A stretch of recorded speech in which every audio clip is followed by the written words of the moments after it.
তই কোনো কষ্ট নিদিবি বসুদেৱ সন্ত সমাজৰ শ্ৰেষ্ঠ মহন্ত আৰু দৈৱকী মহাপতি তেনেস্থলতে নিৰীহ প্ৰাণী দুটি কষ্ট দি তই কিয় মিছাতে মহাপাপ অৰ্জন কৰিছ আৰু তেনে মহাপাপৰ ভয়ত মৃত্যু মহাপাপক মূৰত তুলি এই কংসাই সকাতৰে ল'ব মৃত্যুদণ্ড।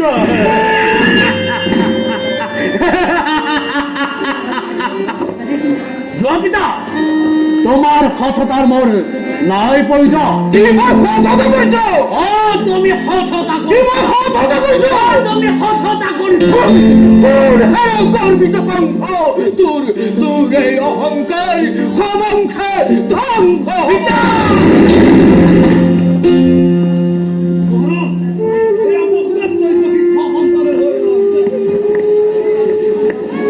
বসুদেৱ পুনৰবাৰ সত্যতা পালে তোমাৰ সন্তান মোৰ হাতলৈ অৰ্পণ কৰা।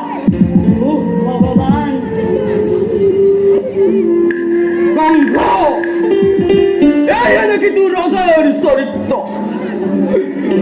আগে দান কৰি কি পুনৰ মাতিছ তই পদৰ কাৰণে বৈৰী হব তোৰ দৈৱকীৰ গৰ্ভজাত হস্তান্তর তেন্তে কিয় প্ৰয়োজন তোৰ এই দুগ্ধ ফেল সম দৈৱকীৰ প্ৰথম পিতা জানো মই তোমাৰ চাতুৰি কৈ গ'ল নাৰদ মুনিয়ে কবেও মোৰ বৈৰী তথাপি থাকিম মই নিশ্চিন্ত হৈ।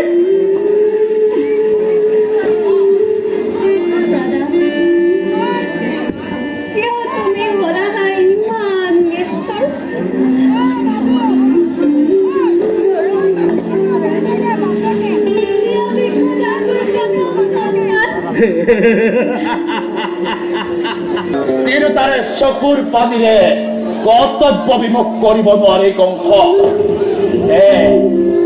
দেৱকী তোৰ কেঁচুৱা দে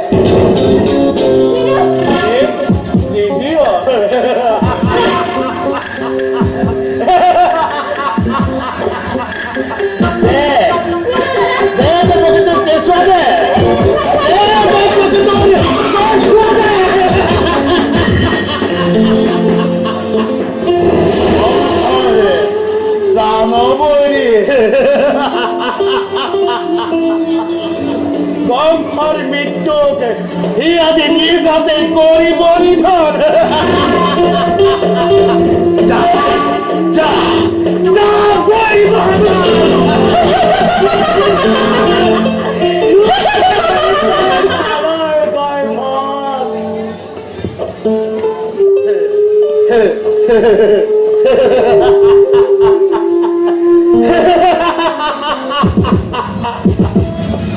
এই মোৰ চাই হওক তহঁতৰ অন্তিম শয়ন।